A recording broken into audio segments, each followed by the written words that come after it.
श्रीमद्वेदान्तरामानुजयति कृपया रङ्गिणीन्यस्तभारम् तत्सम्प्राप्तागमान् तद्विदयमनुगणम् शिष्टतापूर्णमग्र्यं श्रेष्ठ श्रीरङ्गरामानुजमुनिकरुणा लब्धमोक्षाश्रमन्तम् सत्त्वस्थं श्रीवराघं यतिवरमनघं देशिकं संश्रयामि वेदान्तलक्ष्मणमुनीन्द्रकृपात्तबोधं तत्पादयुग्मसरसीरुहभृङ्गराजं त्रय्यन्तयुग्म कृतभूरिपरिश्रमन्तं श्रीरङ्गलक्ष्मणमुनिं शरणं प्रपद्ये।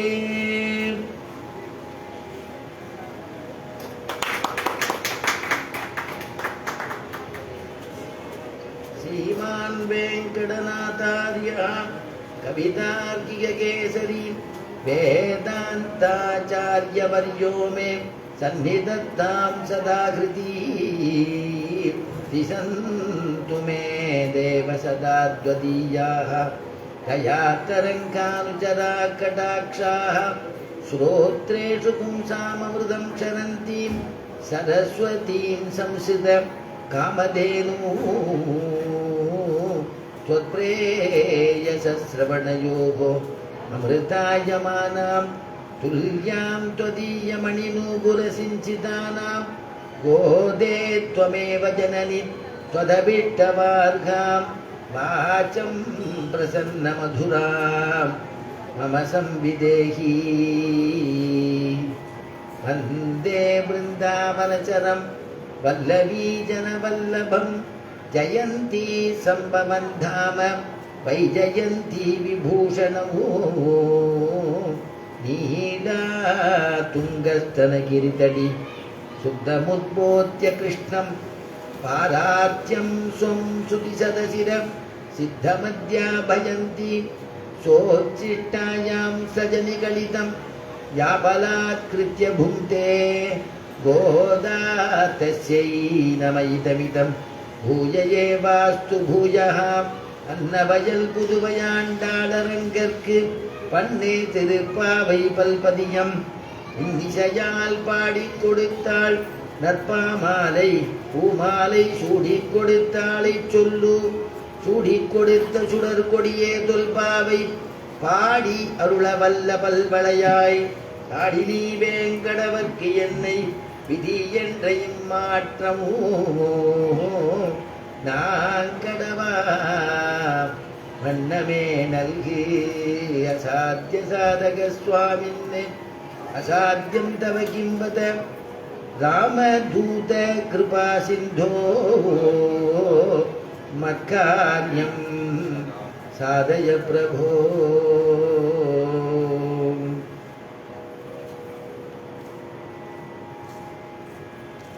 அங்கண்மாஞாலத்தரசர் அபிமான பங்கமாய் வந்து நின் பள்ளிற்கட்டிற்கீழே சங்கமிருப்பார் போல் வந்து தலை பெய்தோ கிங்கிணி செய்த தாமரை பூ போலே செங்கண் சிறிதே எம்மேல் விழியாவோ திங்களும் ஆதித்யனும் எழுந்தார் போல் அங்கண் இரண்டும் கொண்டு எங்கள் மேல் நோக்குதியேல் எங்கள் மேல் சாமம் இழிந்தேலோரெம்பாவாய். ஸ்ரீமத்யை கோதாயை நமஹ. சிவபதியான ஸ்ரீமன் நாராயணனுடையதான திவ்யமான அனுகிரகத்துல சங்கத்தமிழ் மாலை அப்படின்னு போற்றும்படியான திருப்பாவைய நாம அனுபவிச்சுட்டு இருக்கோம். அதுல இன்றைய தினம் நம்முடைய பாசுர அனுபவம் 22வது பாசுரம் அங்கன்மா ஞாலத்தரசர் அப்படிங்கிறதான பாசுர அனுபவம். நேற்றைய தினம் ஏற்ற கலங்கள் எதிர்பொங்கி மீதளிப்ப பாசுரத்தை அனுபவிச்சோம். குணைகி தாஸ்யம் உபாகதா என்ற கணக்கிலே இளைய பெருமாள் ராமனிடத்துல கைங்கரியம் பண்றேன் அப்படின்னு சொல்லியிருக்கலாம். ஆஞ்சநேயன் இடத்துல ராமன் எங்க அண்ணா, அதனால அவர்கிட்ட கைங்கரியம் பண்றேன்னு சொல்லியிருக்கலாம். குணைகி தாஸ்யம் உபாகதா அப்படின்னா ராமனுடையதான கல்யாண குணத்துக்கு ஆட்பட்டு அவருக்கு நான் கைங்கரியம் பண்ணிட்டு இருக்கேன் அப்படின்னு இளைய பெருமாள் சொல்றார் அப்படின்னா பெருமாளுடைய கல்யாண குணம் எப்பேற்பட்டது இல்லையா? அதனால அப்படி அந்த குணத்தை போற்றி பாடினால், புகழ்ந்து பாடினால், போற்றி பாடினால், அப்படி பண்ணி அந்த பாசுரத்தை ஆண்டாள் தலை கட்டுறா. இந்த பாசுரத்தில் எப்படி அனுபவிக்கிறான்னா, சரணாகதிக்கு முக்கியமாக 2 விஷயத்தை உடணும். ஒன்று அகங்காரம், மற்றொன்று மமக்காரம் அப்படின்னு சொல்லக்கூடிய 2 விட்டுட்டு தான் சரணாகதி பண்ணணும் அப்படிங்கிறது சாஸ்திரம். அதனால இந்த சரணாகதி பண்ணிக்கிறதே ராஜாக்கள்லாம், பெரிய ராஜாக்கள்லாம் எப்படி வந்து எல்லாத்தையும் விட்டுட்டு பெருமாளே கதி, எனக்கு ராஜ்யம் வேண்டாம் அப்படின்னு பெருமாளே கதின்னு வந்து அவருடைய திருவடிவாரத்தில் வந்து பள்ளிக்கட்டிற்கு கீழே எப்படி இருப்பாளோ அந்த மாதிரி இங்கே ஆண்டாள் சொல்றா, நாங்கள் எல்லாம் தேகாபிமானத்தை விட்டுட்டு ஸ்திரீத்துவம் அப்படிங்கிறதான எண்ணத்தையும் விட்டுட்டு வந்திருக்கோங்கிறார். தேகாபிமானம்னா என்ன? தேகத்தினுடைய இடத்துல இருக்கக்கூடிய பற்று.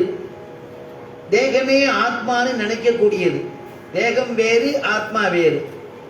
அதனால தேகாத்மா, அந்த தேகத்தினுடைய இருக்க பற்றுதலை விட்டுட்டு கிருஷ்ணா நாங்கள் இங்கே வந்திருக்கோம், உன்னுடையதான திருப்பள்ளி பள்ளிக்கட்டிற்கு கீழே வந்து நிற்கிறோம். ஸ்திரீத்துவம், நாங்கள் வந்து ஸ்திரீகள், பெண்கள், பெண்களுக்குன்னு ஒரு சங்கோஜம் உண்டு, பெண்களுக்குன்னு ஒரு வெட்கம் உண்டு. நாங்கள் பெண்கள்ங்கிற தன்மையும் விட்டுட்டு வந்திருக்கோம். ஏன்னா ஒன்றை அடையணுங்கிற குறிக்கோள்னால வந்திருக்கோம் அப்படின்னு இந்த பாசுரத்தினால ஆண்டாள் பிரார்த்திக்கக்கூடிய பாசுரம் அது. அங்கண் ஞானத்து அரச, அங்கண் மா ஞாலத்து அரசர். அதை பிரிச்சு பார்த்தீங்கன்னா அப்படின்னா அழகியன்னு அர்த்தம். கண் அப்படின்னாக்க விசாலமான அல்லது பெரிய அப்படின்னு அர்த்தம். மான்னா பெரியன்னு அர்த்தத்தை கொடுக்கறது.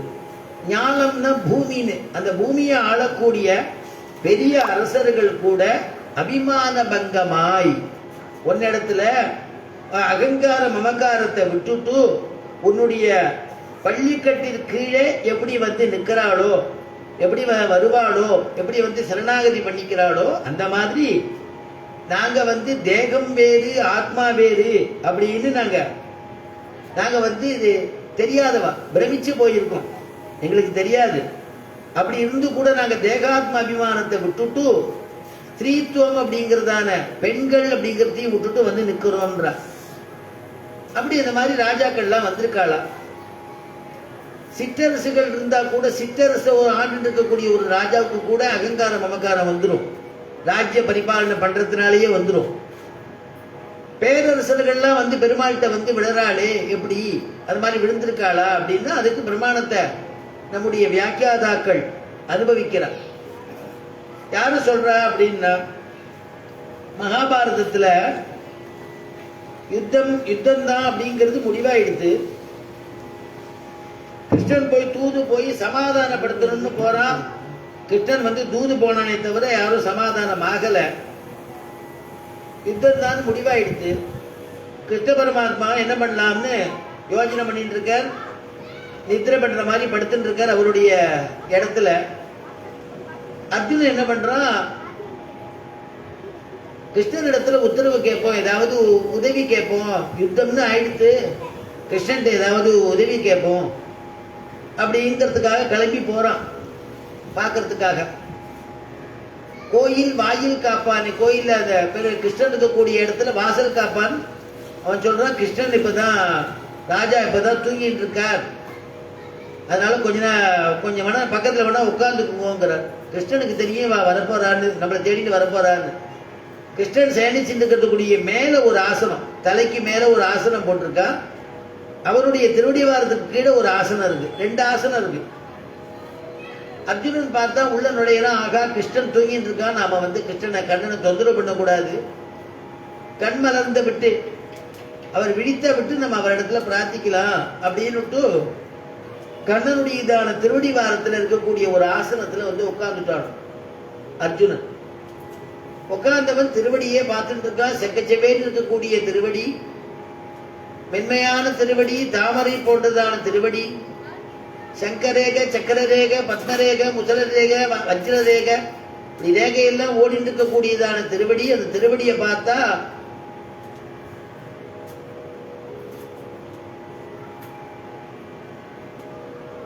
அந்த திருவடியை பார்த்தா பிஞ்சி விரல்கள்லாம் பார்த்தா அவருக்கு ராஜ்யம் ஆளணுமா அப்படின்னு தோன்றது அர்ஜுனனுக்கு. இந்த திருவடியை அனுபவிச்சுன்னு திருவடி வாரத்துக்கு கீழே இருக்கலாமே, ராஜ்யம் நமக்கு வேணுமா, அவசியமா, நம்ம யுத்தம் தான் பண்ணணுமா அப்படிங்கிற அளவுக்கு மாத்துறதான் அந்த கிருஷ்ணனுடையதான திருவடி. அதனால அந்த திருவடியை பார்த்துன்னு அப்படியே அமைதியா உட்காந்துருக்கான். கொஞ்ச நாளைக்கு எல்லாம் துரியோதனன் வந்துட்டான். துரியோதனன் வந்து வாயு காப்பான கேட்கறான். வாயு காப்பான உள்ள அனுப்பிச்சு வச்சுட்டார். அந்த அர்ஜுனன் இந்த பக்கம் திருவடி வாரத்துல அர்ஜுனன் உட்கார்ந்துக்கிற இடம் அது. இவனு என்ன பண்ணினா, இவன் இங்க வந்து அர்ஜுனன் இவனை பார்த்த உடனே நீ தான் இங்க உட்காந்துக்க, இவன் நான் அங்க உட்காந்துக்கிறேன்னா, தலைக்கு மேல கிருஷ்ணனுக்கு தலைக்கு மேல ஒரு ஆசனம் இருக்கு. அதனால எழுந்துட்டா, இல்ல நான் மேல கிருஷ்ணனுடைய திருவடி வாரத்துல போய் ஏன் உட்காரணும், நான் தலைக்கு மேல கிருஷ்ணனுக்கு தலைக்கு மேல ஒரு ஆசனம் போட்டிருக்கேன், அங்க உட்காந்துக்கிறேன்ட்டு அங்க உட்காந்துட்டான். அர்ஜுனன் அப்படியே திருவடி வாரத்துல உட்காந்துருக்கான். கொஞ்ச நாளைக்கு எல்லாம் கண்ணன் முடிச்சின உடனே முதல்ல அர்ஜுனன் தானே கண்ணில் தெரியுமா. அர்ஜுனனை பார்க்கறான் கிருஷ்ண பரமாத்மா. வா அர்ஜுனா, எப்ப வந்தேன்?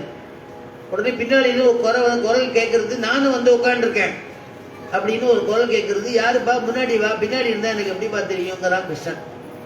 முன்னாடி வந்தா துரியோதன். வாப்பா துரியோதனா வாங்குவ, என்ன 2 பேரும் வந்திருக்கே, என்ன விஷயம்னு. இல்ல அர்ஜுனன் சொல்றான், எப்படியும் பாரத யுத்தம்னு முடிவாயிடுத்து கண்ணா, அதுக்கு ஏதாவது உபகாரம் கேட்டு ஒரு இடத்துல வந்திருக்கேன் அப்படின்னு சொல்றான் அர்ஜுனன். துரியோதனன் சொல்றான், நானும் அதுக்கு தான் வந்திருக்கேன், ஒரு இடத்துல படைகள் ஏதாவது இருந்ததுன்னா அதெல்லாம் சேனைகள் போன்றது ஏதாவது தான் வாங்கிட்டு போயிடலான்னு வந்திருக்கேன் அப்படின்னு அவன் சொல்றான். உடனே கிருஷ்ணன் திருவாக்கு மறந்தான். என்னிடத்துல 2 விஷயத்த சொல்றேன் உங்களுக்கு. நவகோடி சைன்யம் இருக்கு, அதை வந்து யாராவது ஒருத்தர் கொடுக்குறேன். 2 பேர்ல யாருக்கு வேணா நீங்க யார் கேட்கிறவளோ அதை கொடுக்குறேன். இன்னொருத்தருக்கு நானே வந்து கூட இருக்கேன், பாரத யுத்தம் முடிகிற வரைக்கும் கூட இருக்கேன், ஆனா நான் ஆயுதம் எடுக்க மாட்டேன் அப்படின்னு கிருஷ்ண பரமாத்மா சொல்றார். உடனே முந்திட்டு துரியோதனன், எனக்கு கிருஷ்ணா, எனக்கு அந்த நவகோடி சைன்யத்தை என்கிட்ட கொடுத்துரும், எனக்கு அமுச்சு விட்டுரும் அப்படின்னா, சரி கொடுத்துட்றேன்னா துரியோதனன் கிளம்பி போயிட்டான். அர்ஜுனன் சொன்னா, கிருஷ்ணா எனக்கு ஆயுதங்கள்லாம் வேணுங்கிறது இல்லை, என்னிடத்துல எனக்கு நம்பிக்கை இருக்கு, என் மேல் நம்பிக்கையை விட உன்னிடத்துல எனக்கு நம்பிக்கை உண்டு, நீ என் கூட இருந்தாலே போறோம், நான் ஜெயிச்சிருவேன், அதனால நீர் என் கூட கடைசி வரைக்கும் இருந்துருந்தா போறோம், நீ ஆயுதம் எடுக்கலைன்னாலும் பரவாயில்ல கிருஷ்ணா, நீ என் கூட இரு அப்படின்னா கிருஷ்ணனும் நான் இருக்கேன்னு ஒத்துனுட்டான். இப்படி பேரரசர்கள்லாம் திருவடி வாரத்துல கீழே வந்து ஆட்பட்டு கிருஷ்ணனிடத்துல உதவி பெறறதுக்காக வந்து சரணாகதி பண்ணிக்கிறா, உதவி வேணுங்கிறதுனால. இவன் இங்கேருந்து துரியோதன் போறான். அங்க போனா பீஷ்மன் கேட்கிறார், அப்பா நீ கிருஷ்ணனை பாத்தியா, என்ன ஏது அப்படின்னு கிருஷ்ணனை பார்த்து கேட்டேன். அவன்கிட்ட நவகோடி கிருஷ்ணன் 2 வார்த்தை சொன்னா, நான் ஒருத்தரோட கூட இருப்பேன், ஆனா நான் ஆயுதம் எடுக்க மாட்டேன், இன்னொருத்தருக்கு நவகோடி சைன்யம் கொடுத்துருவேன், எனக்கு நவகோடி சைன்யம் கொடுன்னு கேட்டேன், வாங்கிட்டு வந்துட்டேன். ஓடா இப்படி போய் வாங்கிட்டு வந்திருக்கேங்கிறியே, நீ வந்து கிருஷ்ணன் எங்க இருக்கானோ அங்கதான்ப்பா ஜெயம்னு. அதனால நீ எத்தனை சைன்யம் வேணா நீ வாங்கிக்கோ, கண்ணன் யார் இடத்துல இருக்கானோ யார் பக்கம் இருக்கானோ அங்கதான்ப்பா ஜெயம் அப்படின்னு சொல்லிட்டார். சரின்னுட்டு இவரு நமக்கு சைன்யம் தான் பலம்னு நினைச்சுட்டு தான் பேசாம இருந்துட்டான். இப்படி அங்கன்மா ஞாலத்து பெரிய பெரிய அரசர்கள் கூட பெருமாள் இடத்துல வந்து நிக்கிறாளாம். அதைத்தான் இந்த பாசுரத்துல எடுக்கிற அகங்காரம் மமக்காரத்தை விட்டு அங்கன்மா ஞாலத்து அரசர் அபிமான பங்கமாய், அபிமான பங்கம், அகங்காரம் மமக்காரம் துளி கூட இருக்கக்கூடாது, பெருமாளை நம்பிட்டு பரிபூர்ணமா வரணும். ஜராசந்தன் ஒருத்தம். இதெல்லாம் உரையாசிரியர்கள் அனுபவிக்கிறார். ஜராசந்தன் ஒரு பெரிய முரடன். அவன் என்ன பண்ணா 2800 பேரை அரசர்களை சிறைச்சாலையில காராகிரகத்துல அடைச்சி வச்சிருக்கான். இந்த விஷயம் யாருக்கு தெரிஞ்சதுன்னா தர்மருக்கு தெரிஞ்சது. தர்மர் சொல்றாரு, அப்பா 2800 பேரை அவன் சிறையில சிறைச்சேதம் பண்ணி வச்சிருக்கான், எப்படியாவது அவளெல்லாம் மீட்கணும், என்ன பண்ணலாம் அப்படின்னு கேட்கிறான். தர்மர் சொன்ன உடனே கிருஷ்ணன் சொல்றாரு, நாங்க போயிட்டு வரோம். தர்மரை பார்த்து நீர் இங்கே வரும், நாங்க போயிட்டு வரோம். இவன் என் கூட பீமனையும் அர்ஜுனனையும் அமுச்சு வைக்கும், நாங்க 3 பேரும் போயிட்டு வரோம். 3 பேரும் கிளம்பினான். அவன் ஒரு ஜராசந்தன் கொடியவனாக இருந்தாலும் ஒரு தர்ம காரியம் பண்ணுவானான்.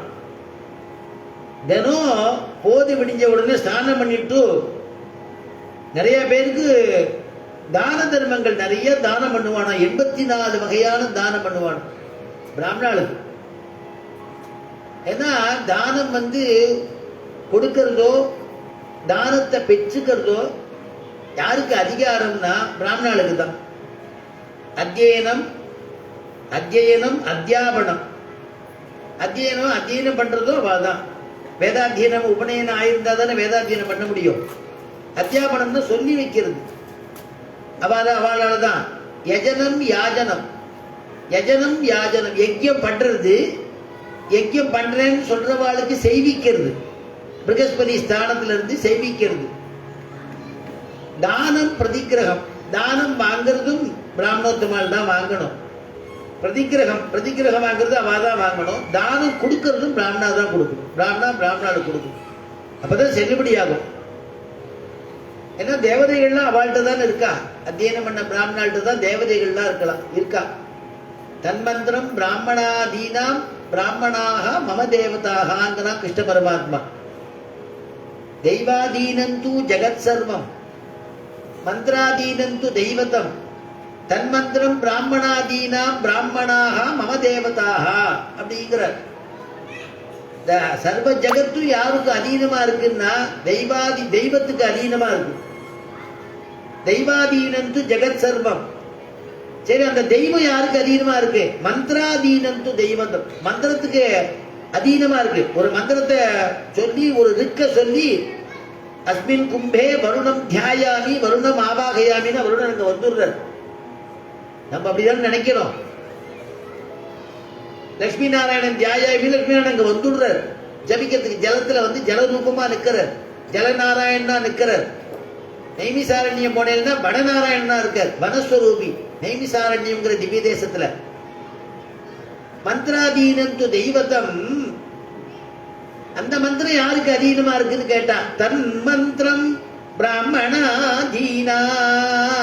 அந்த மந்திரம் யாருக்கு அதீனமா இருக்குன்னுட்டா பிராமணோத்தமாளுக்கு அதீனமா இருக்கு. கிருஷ்ண பரமாத்மா சொல்றான், அந்த பிராமணர்கள் தேவதா ஸ்வரூபம், அந்த பிராமணர்கள் தான் எனக்கு தெய்வம்ங்கிறான். தன்மந்திரம் பிராமணாதீனாம் பிராமணாக மம தேவதாக அப்படின்னு ஸ்லோகம் இல்லையா? அதனால பிராமணாளுக்கெல்லாம் தானம் பண்ணிட்டு இருந்தான். இவ என்ன பண்ணினா பிராமண வேஷத்துல 3 பேரும் வேஷம் போட்டுட்டா தானம் வாங்கறதுக்காக. தானம் அப்படித்தானே வாங்கணும், அதுக்காக வேஷம் போட்டுட்டா. அவன் விசாரிக்காம தானம் கொடுக்க மாட்டான் ஜராசந்தன். நீங்க யாரு என்னன்னு கேட்டா அவ குரலை வச்சே கண்டுபிடிச்சானா இவாள்லாம் கத்திரியாள் அப்படின்னு கண்டுபிடிச்சானா. கண்டுபிடிச்சு நீங்களாம் உங்களை பார்த்தா பிராமணர் மாதிரி தெரியலையேப்பா, வேஷதாரியா வந்திருக்கேள், யாருன்னு உண்மையை சொல்லுங்கன்னா உண்மையை சொல்லிட்டா அவ. சரி, நீ உண்மையை சொன்ன பரவாயில்ல, எதுக்கு வந்திருக்கேன்னு கேட்டான். உடனே பீமன் சொன்னா யுத்த பிக்ஷைக்காக வந்திருக்கோம். எல்லாருக்கும் தானம் கொடுக்குறியோ இல்லையோ, எங்களுக்கு யுத்தத்தை பிக்ஷையா கொடுக்குறான். எனக்கு யுத்தம் பண்றதுக்கு ரெடி உன் கூட. ஏன்னா 2800 பேர் அரசர்களை அவன் காராகிரகத்துல சிறைச்சாலையில அடைச்சி வச்சிருக்கான். அவெல்லாம் விடுவிக்கணும். யுத்தம் பண்ணாதானே விடுவிக்க முடியும். சரி, யுத்தத்துக்கு ரெடின்னு விட்டான். உடனே யுத்தம் நடக்கிறது பீமனுக்கும் ஜராசந்தனுக்கும். அர்ஜுனன் பார்த்துட்டு இருக்கான், கண்ணன் பார்த்துட்டு இருக்கா, 2 பேரும் பார்த்துட்டு இருக்கான். பீமன் அப்படி ஒரு யுத்தம் பண்றான். பீமன் போய் ஜெயிக்க முடியுமா? கிருஷ்ணனுக்கு தெரியும், ஜீன இவ்வளவு யுத்தம் பண்ணாலும் ஜராசந்தன் அவனை கொல்ல முடியலையே அப்படின்னு நினைச்சுட்டு இருந்தான் பீமன். அப்ப கிருஷ்ண பரமாத்மா சொல்றார், அவனுடைய பூர்வ விற்த்தாந்தங்கள்லாம் அவருக்கு தெரியும் கிருஷ்ணனுக்கு. அதனால ஜராசந்தனை கிழிச்சு போடுன்னு ஒரு ஓலையை எடுத்து அப்படி கிழிச்சு காமிக்கிறார். கிழிச்சு போட்டாதான் அவன் உயிர் போகும்னு. 2 காலையும் பிடிச்சா கிழிச்சு போட்டான். கிழிச்சு போட்டா விட்லாச்சர் படம் மாதிரி மறுபடியும் அப்படியே கிடுக்கிட்டு வந்து ஒன்னா சேர்ந்துக்கிறது, மறுபடியும் எழுந்து விட்டான். மறுபடியும் யுத்தம் நடக்கிறது, மறுபடியும் எல்லாம் கிழிச்சு போட்டு 2ஆம் தடவை கிழிச்சு போட்டான். மறுபடியும் அங்கே எங்கேயோ போட தள்ளி போட்டா கூட கிட்டக்க வந்து அப்படி சேர்ந்துன்றது. சேர்ந்து மறுபடியும் யுத்தத்துக்கு வர ஆரம்பிச்சுட்டான். அப்புறம் கிருஷ்ண பரமாத்மா சொன்னா ஒரு ஓலையை எடுத்து அப்படி கிழிச்சு 2 பக்கமும் மாத்தி போட்டான். அந்த மாதிரி மாத்தி போட்டு அவனை அதே மாதிரி கிழிச்ச உடனே மாத்தி போட்டவன ஒட்டிக்க முடியல. ஜராசந்தம் போய் சேர்ந்தான். மதம் ஆயிடுத்து. உடனே சிறைச்சாலையில அடைச்சிருந்ததான அத்தனை பேரையும் 2800 பேர் அரசர்கள் அரசகுமாரர்களை எல்லாரையும் விடுவிச்சு அவளுக்கெல்லாம் ஸ்நானம் பண்ணும்படியாக ஏற்பாடுகள்லாம் பண்ணி, கிருஷ்ணன் அத்தனை பேருக்கும் புது வஸ்திரங்கள்லாம் கொடுத்து, ஆகாரங்கள்லாம் கொடுத்து, சாப்பிடும்படியா வயிறு நிறைய சாப்பிடும்படியா ஆகாரங்களை கொடுத்து எல்லாரையும் கூட்டு, இனிமே அவ தேசத்துக்கு போங்கோ, அவ நாட்டுக்கு போங்கோ, இனிமே கவலைப்பட வேண்டாம், சௌரியமா இருக்கும்னு சொல்லி அனுப்பிடணும். எல்லாரையும் அனுப்பினா அத்தனை பேரும் அஞ்சலி பண்றா கிருஷ்ணனுக்கு. அஞ்சலி பண்ணி என்ன சொல்றான்னா, ராஜ்யம் நாம மகாவியாதிஹி, இந்த ராஜ்யம்ங்கிறது மகாவியாதி, எனக்கு இந்த ராஜ்யமே வேண்டாம். அதனால எனக்கு என்னன்னா கிருஷ்ணா உங்க திருவடி வாரம் போறோம், ராஜ்யமே வேண்டாம் அத்தனை பேரும். அப்படி அங்கன்மா ஞால தரசர்கள் அபிமான பங்கமாய் வந்து நின் பள்ளிர் கட்டிற் கீழே அப்படின்னா ஆண்டார். இது ஒரு 2வது திஷ்டாந்தம். 3வது திஷ்டாந்தம், நிருகன்னு ஒரு ராஜா. அவன் என்ன பண்ணினா, அவன் அவனுடைய குணம் என்னன்னா, தினம் நிறைய பசு கன்றுகளும் தானம் பண்ணுவான். நிறைய தானம் பண்ணிட்டு இருந்தான் லோகக்ஷேமத்துக்காக. ஒரு பிராமணோத்தமர் முதல் நாள் தான் அந்த பசுமாடு கண்ணுக்குட்டியே தானம் வாங்கிட்டு போயிருக்கார். ஜம்மன்னு இருக்கு, நல்லா காராம்பசு, நல்லா கறக்கிறது. அதை கொண்டு போய் தன் ஆத்துல ஒரு கொட்டகையில கட்டிட்டார். மாடெல்லாம் புதுசாக இன்னொரு இடத்துல இருந்து வாங்கிட்டு போனா என்ன பண்ணும், சில மாடு அது அறுத்துட்டு வந்துடும், பழகின இடத்துக்கு வந்துடும். அந்த மாதிரி இந்த மாடு என்ன பண்ணிட்டு கொட்டகையில் இந்த முளைப்பூச்சியை பிடிங்கிட்டு எங்கேயோ ஓடி போய் எடுத்து ராத்திரி அவருக்கு தெரியாது, மாடு தேடிட்டு இருக்கிற காலம்பரம் எழுந்து மாட்டை காணுமேன்னு. இந்த மாடு இப்படியே சுத்திட்டே அதே ஊருக்குள்ள தானே அவர் இருக்கார். அதனால வாடிக்கையா இருக்கக்கூடிய கொட்டைகளை போய் உள்ள பூந்துட்டு இருக்கு.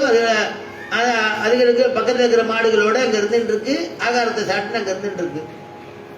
இது தானம் கொடுத்த மாடு, அவளும் கவனிக்கல. அடுத்த நாள் தானம் பண்றச்சு நிறைய பசுமாடு தானங்கள் தினம் பண்ணிட்டு இருக்கான்னு சொன்னேன் இல்லையா. மறுபடியும் புதுசா பிராமணர் எல்லாம் வரிசையா நிற்கிறா, புதுசா மாடு கருவட்டியை கொண்டு வரான். தானம் பண்ணும் பொழுது இந்த காராம்பசு அது கண்டுக்குட்டி 2 வந்தது, தானம் கொடுத்துட்டான். ஒரு பிராமணருக்கு துப்பியமகம் சம்பிரதேன்னு தானம் கொடுத்தாச்சு. இந்த பிராமணர் பார்த்தார், தானம் புதுசா வாங்கிக்கிறவர், ஆகா அருமையான மாடு நமக்கு இன்னைக்கு கிடைக்கிறது பாக்கியம் தான், ஃபர்ஸ்ட் கிளாஸா இருக்கே மாடு, காராம்பசு ஜம்மனருக்கு கண்டுக்குட்டியோட நல்லா இருக்கேன்னு நினைச்சுட்டு இருந்தார். இந்த மாடை தேடிட்டே வந்தார் இல்லையா, முதல் நாள் தானம் அப்படின்றவர் அந்த பிராமணோத்தமர் வந்துட்டார். வந்துட்டு இந்த அடையாளம் எல்லாம் பார்த்தா என்னுடைய காராம்பசு தான் இது, ராஜா கொஞ்சம் நிறுத்துக்கோ தானத்தை, அது என்னுடைய பசு, அது நேற்றுக்கு நான் தானம் வாங்கிட்டு போயிருக்கேன், ஆத்துல கட்டி போட்டிருந்தேன், முளைக்குச்சியை பிடிக்கிட்டு வந்துடுத்து அப்படின்னு உடனே அங்க இருக்கிறவாளை விசாரிச்சா, ஆமா ஒரு முளைக்குச்சியோட ஒரு மாடு நேற்றுக்கு இருந்தது, ராத்திரி இருந்ததுன்னு சொல்லிட்டா. அந்த கொட்டில இருக்கிறவா, கொட்டகால இருக்கிறவா.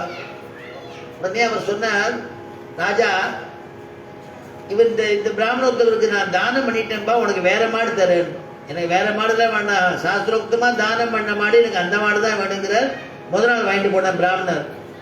இன்னைக்கு கொடுத்த பிராமணர் சொல்ற, நீ எனக்குன்னு உத்தேசம் பண்ணி தானம் பண்ணிட்டேன், ஃபர்ஸ்ட் கிளாஸ் மாடு நான் ஆசைப்பட்டுட்டேன், எனக்கு அதுதான் கொடுக்கணும், நாம எனக்கு வேற மாடு வேண்டாம், அதுக்கு பதில் 2-3 மாடு கண்டுக்குட்டி தரேன் அப்படின்னா ஒத்துக்கலையாவா, ஒத்துக்க மாட்டேன்னு விட்டாவா. உடனே அவ என்ன பண்ணா, அந்த ராஜாவுக்கு 2 பேருக்கும் மாடு என்ன பண்றதுன்னு தெரியாம யோசனை பண்ணிட்டே இருக்கச்சு, அவ 2 பிராமணாளுக்கும் கோபம் சாபம் விட்டுட்டான். என்ன சாபம்னா, எதனால அவனுக்கு ஒரு தோஷம் ஏற்பட்டதுன்னா, தத்தாபகாரம்னு ஒரு தோஷம். யாருக்காவது பிராமணாளுக்கு நம்ம ஒரு தானம் பண்ணிவிட்டோ தானம் பண்ண பிறகு அவன் நான் சரி தானம் வாங்கிவிட்டேன் மாமா, நான் இங்கே வச்சுட்டு போறேன், சாயங்காலம் வந்து எடுத்துக்கிறேன்னா யாரும் ஒத்துக்காதீங்க, கையோட கொடுத்துடணும். அது திருப்பி நம்ம ஆத்துக்கு உள்ள வந்துடும், நாளைக்கு இன்னொருத்தருக்கு பண்ற மாதிரி ஆயிடும். அது வந்து ஒரு தோஷம்னு சாஸ்திரம் சொல்லியிருக்கு. தத்தம் பண்ண வஸ்துவை மறுபடியும் இன்னொரு தத்தம் பண்ணி இன்னொருத்தட்ட கொடுத்தான்னா அந்த தத்தத்தை திருடி கொடுத்த மாதிரி ஒரு தோஷம் வருது. தத்தாபகாரம்னு பேர். அதனால அந்த ஒரு தோஷம் வந்துடுத்து. இந்த பிராமணன் 2 பேருக்கும் கோபம் வந்துடுத்து. சைமல்டேனியஸா 2 பேருமே சாபத்தை கொடுத்தாலும், எப்ப நீ தத்தாபகாரம்ங்கிற தோஷத்தை பண்ணியோ நீ ஓனானாக ஆகணும்ட்டா. பிராமணாலாம் ஆசீர்வாதம் பண்ணா பலிக்கிறதுனா நம்ம ஆத்துல கூட்டி வேதபாராயணம்லாம் வச்சு அவள்கிட்ட சேவிச்சு அக்ஷதை சேர்த்துக்கிறோம் இல்லையா? எப்படி ஆசீர்வாதம் பலிக்கிறதோ அது மாதிரி சாபமும் பலிக்கும் இல்லையா? சாபம் உடனே பலிச்சு கொடுத்தோம். உடனே அவன் ஓனானா போயிட்டானான். அவனுடைய சாபம் எப்படி தீர்ந்துறா? கிருஷ்ண பரமாத்மாவுடையதான திருவடி பட்ட உடனே அந்த ஓனானானது பழைய சொரூபத்துக்கு, பிராமண சொரூபத்துக்கு திரும்பினாங்களாம். பழைய சொரூபம் வந்துதான் அந்த ஓனானுக்கு. அந்த ஓனா தானே நிருகன்கிற ராஜா. அப்ப வந்து சொன்னா, பெருமாள் உன்னுடைய சரி சாபத்தை தீர்த்துட்டேன்.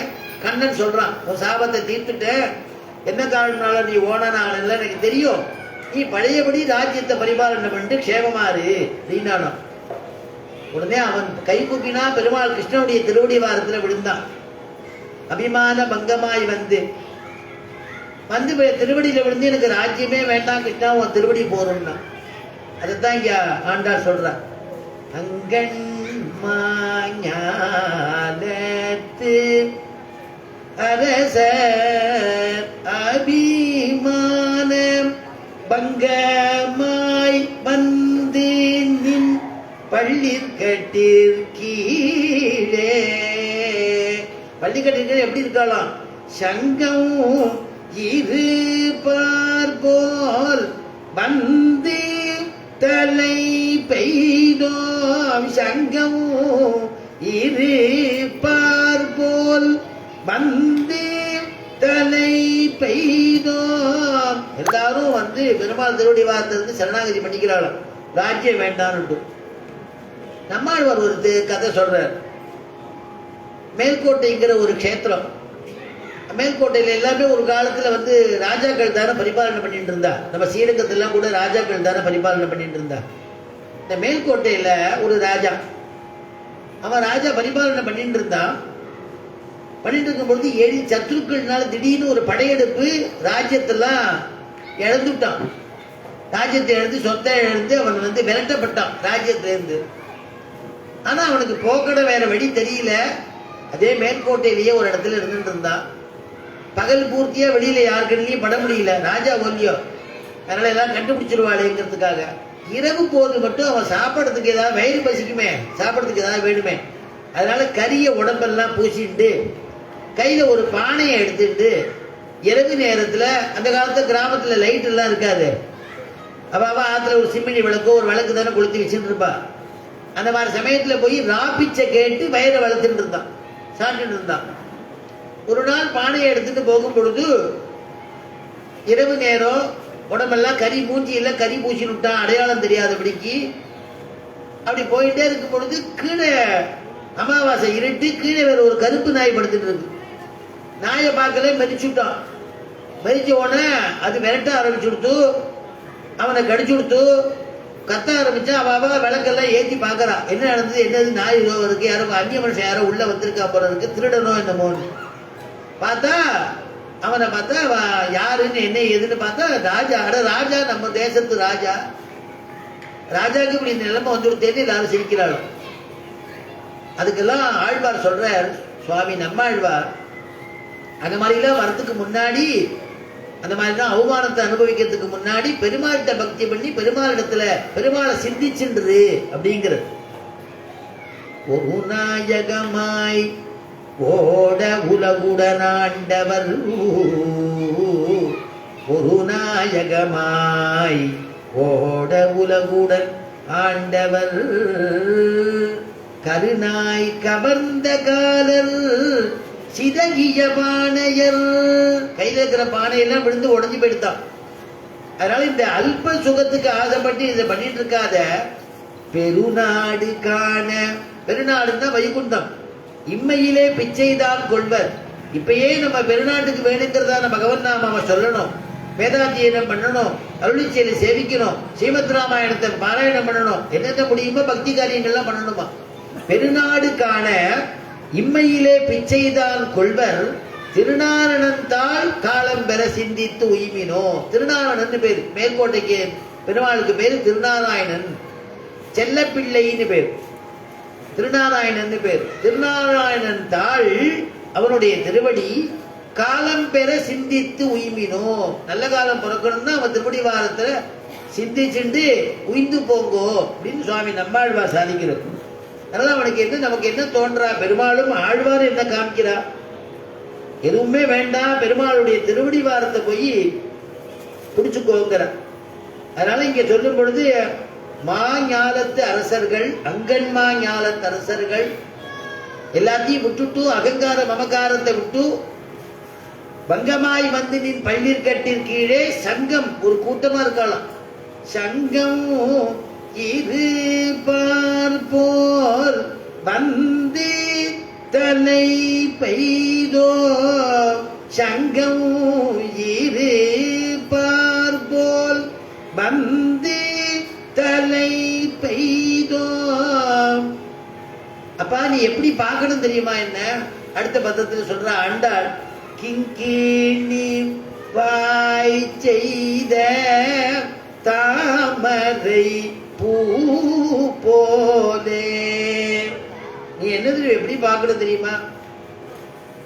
வந்து தலை பெய்தோம், நாங்க எல்லாரும் ஒரு திருவடி வாரத்தை ஆசைச்சு வந்துட்டோம், நீ எப்படி தெரியுமா என்ன கடாட்சிக்கணும்? கிங்கிணி வாய் செய்த தாமரை பூ போலே. குழந்தைகளுக்கெல்லாம், இந்த விளையாடுற குழந்தைகளுக்கு இல்லையா, ஒரு 1.5 வயசு 2 வயசு குழந்தைகளாம் அருணா கயிறுன்னு ஒன்று கட்டுவா. அருணா கயிறுல பார்த்தீங்கன்னா வெள்ளியிலையோ தங்கத்திலேயோ ஒரு தாமரை மாதிரியே பண்ணியை கட்டுவா. அந்த தாமரையினுடைய வாய் வந்து கொஞ்சம் திறந்துருக்கும், உள்ள வந்து மணி இருக்கும். அந்த அந்த மணி வந்து கீழே விழுந்துடாது, கீழே விழாத அளவுக்கு அந்த வாய் வந்து கொஞ்சம் தான் திறந்துருக்கும், துளி போறோம். அந்த மணி இப்படி ஆடிட்டு இருக்கும், அழகா அசைஞ்சுட்டு இருக்கும். ஒரு கால குழந்தை வந்து தவழ்ந்துருந்தாலும் நடந்து போனாலும் சத்தம் கேட்கிற மாதிரி, கொலுசு இருக்கும் இல்லையோ, அந்த மாதிரி இருக்கும். அதுக்கு பேர் கிங்கிணின்னு பேர். அந்த மாதிரி கிங்கிணி வாய் செய்த தாமரை, கிங்கிணியுடைய வாய் எப்படி இருக்கோ அதே மாதிரி கண்ணா உன்னுடைய கண் இருக்கணும். ஒரே தெரியா அப்படியே கண்ணை திறக்கிறேன்னு நீ பார்த்துட்டீங்கன்னா எங்களால அந்த பார்வையை வந்து ஜீரணிச்சுக்க முடியாது. அதனால நீ என்ன பண்ணணும், கடைக்கண்ணால் பாறையான்னு அன்னைக்கு பாடணும் இல்லையா, கடைக்கண்ணால என்ன கடாட்சிக்கணும், குளிரும்படியா கடாட்சிக்கணும். கொஞ்சம் கொஞ்சமா சிரிச்சிரிதே உன்னுடைய செங்கன்னா செந்தாமரை கண் அர்த்தம். பெருமாளுடைய கண்ணு செந்தாமரை கண், செங்கனிவாய் செய்த தாமரை பூ போலே அப்படின்னு. ராமானுஜர் யாதவ பிரகாசன் அப்படிங்கிற ஒரு மகாத்மா இடத்துல சாஸ்திரங்கள்லாம், சாமானிய சாஸ்திரங்கள்லாம் கத்துட்டு இருந்தார். கத்துட்டே இருக்கும் பொழுது ஆச்சாரியாளுக்கெல்லாம் கைங்கரியம் பண்ணிட்டு தான் கத்துக்கணும் வித்தைய. ராமனையே சொல்லும் பொழுது வசிட்டருக்கு கைங்கரியம் பண்ணிட்டு பாடத்தை கிரகிச்சுட்டார்னு சொல்றது உண்டு. அதனால ஆச்சாரியனுக்கு வந்து சேவை பண்ணிட்டு வித்தியை கிரகிச்சுக்கணும், கைங்கரியம் பண்ணிட்டு. குரு சிஸ்ரூஷையா வித்யா அப்படின்னு சொல்றது, குருவுக்கு சிஸ்ரூஷ பண்ணி வித்தியை கிரகிச்சுக்கணும். அந்த மாதிரி குருவுக்கு வந்து அன்னைக்கு சனிக்கிழமை யாதவ பிரகாசருக்கு எண்ணெய் நல்லெண்ணெய் காய்ச்சி அவருக்கு திருமேனிக்கு சுகமா தேய்ச்சி விட்டுன்னு கைங்கரியங்கள்லாம் பண்ணிட்டு இருக்க. அந்த காலத்துல ஆச்சாரியாலாம் பாடம் சொல்லிட்டே இருக்கும் பொழுதே கைங்கரியம் பண்ணிட்டே இருக்கச்சே பாடம் சொல்லிட்டே இருப்பா, நல்ல கதைகள்லாம் சொல்லுவா. நம்முடைய ஆச்சாரிய பரம்பரையில ஸ்ரீமத் திருக்குழந்தையாண்டவன் மகான் எழுந்தருளி இருந்தார். அவர் வந்து யாத்திரை எழுந்தருளும் பொழுது பாதச்சாரியா தான் யாத்திரை எல்லா இடத்துக்கும். ஹாசேது ஹிமாச்சல பரியந்தம் நடந்தே யாத்திரை. அந்த ஆச்சாரியன் ஸ்ரீமத் ஆண்டவனோட பழகினவாள் எல்லாம் சொல்லுவா, ஆச்சாரியன் ஒரு ஊர்ல இருந்து மற்றொரு ஊருக்கு போனாக்க பெருமாள் பகவத் சம்பந்தமான விஷயத்தை தான் பேசிட்டே போவாராம், சொல்லி கொடுத்துட்டே போவாராம். அடியன் குருநாதரே சொல்லியிருக்கார். அதனால ராமாயணத்திலேருந்தோ மகாபாரதத்திலேருந்தோ வர சின்ன சின்ன கதைகள் ஆழ்வாருடைய பாசுரத்தினுடைய அர்த்தம் அதெல்லாம் அப்படி நல்ல விஷயமா போக்கினேன் போதுன்னு சொல்றாரு இல்லையா ஆழ்வார். தெரித்தெளிந்து வாசித்தும் கேட்டும் வணங்கி வழிபட்டும் பூசித்தும் போக்கினேன் போது. போது போக்கணும்னா அப்படி போது போக்கணுமா, அப்படி பகவத் விஷயத்தை சொல்லிட்டே போவாராம். அப்படி எல்லாம் இருந்திருக்கா மகான்கள்லாம். அந்த மாதிரி இந்த யாதவ பிரகாசர் சொல்லும் பொழுது சாந்தோக்கிய உபனிஷத்திலிருந்து பெருமாளை பத்தி வர்ணிக்கக்கூடிய ஒரு ஸ்லோகத்தை சொல்றார். சொல்லும் பொழுது பெருமாளுடைய திருக்கண்கள் எப்படி இருக்கு அப்படின்னு வர்ணிக்கிறது. ஒரு புண்டரீக மேவாட்சினி, புண்டரீக மேவாட்சினி ஒரு பதம் வருது. ஆனா அந்த பதத்தை விபரீதமாக அர்த்தம் பண்றார் யாதவ பிரகாசர். கபி அப்படின்னா சூரியன் ஒரு அர்த்தமா இருக்கு. கபின்னா சூரியன் அர்த்தம் பிரதானமா. கபின்னா குரங்குக்கும் கபின்னு சொல்றது, கபிகின்னு சொல்றோம் இல்லையா. அதனால இவர் அர்த்தத்தை விபரீதமா பண்ணி குரங்குடையதான பிஷ்டபாகத்தை எப்படி சகப்பா இருக்குமோ அந்த மாதிரி பெருமாளுடைய திருக்கண்கள் செக்கச்சவேன்னு இருக்கும்னு அர்த்தம் பண்ணிட்டார். ராமானுஜர் கைங்கரியம் பண்ணிட்டே இருந்தவருக்கு அவர் கண்ணிலேருந்து அப்படியே கண்ணீர் மல்கிறார். ஆச்சாரியனுடைய யாதவ பிரகாசனுடைய தொடையில விடுறது. சுட சுட அப்படியே வெந்நீர் விட்ட மாதிரி இருக்கு. என்னப்பா என்ன ராமானுஜா, என்ன ஆச்சு உனக்கு? நீ என்ன அழற மாதிரி கண்ணீர் விடுறியா? என்ன அப்படி இருக்கு? இல்ல நீங்க தப்பான அர்த்தத்தை அப்படி சொல்றேன்னு என்னால ஜீரணிச்சுக்க முடியல அப்படிங்கிற ராமானுஜர். ஏன்னா அந்த பதத்துக்கு அப்படி அர்த்தம் பண்ணக்கூடாதுன்னு ராமானுஜர் சொல்றார். என்னோட நீ கெட்டிக்காரனா? யாதவ பிரகாசன் கேட்கிற, நீர் தான் சொல்லுமே அர்த்தம் அப்படின்னார். அப்போ உடனே ராமானுஜர் வினயமா எனக்கு தெரிஞ்ச வரைக்கும் என் மனசுல பட்டதை சொல்றேன்னு. கபிகி அப்படின்னா சூரியன் அர்த்தம். தேவரீர் குரங்குன்னு அர்த்தம் பண்ணியிருக்கேள். சூரியன் அர்த்தம். சூரியனுடையதான கிரணமானது, சூரியன் எப்படி உதயமாகும் பொழுது சூரியன் எப்படி செக்கச்சவேன்னு இருக்குமோ அத போல பெருமாளுடைய திருக்கண்கள் சூரியன் உதிக்கும் போது இந்த கிரணம் உதிக்கும் பொழுது இந்த தாமரை எப்படி மலர்றதோ அந்த மாதிரி செந்தாமரை போன்றதான திருக்கண்கள்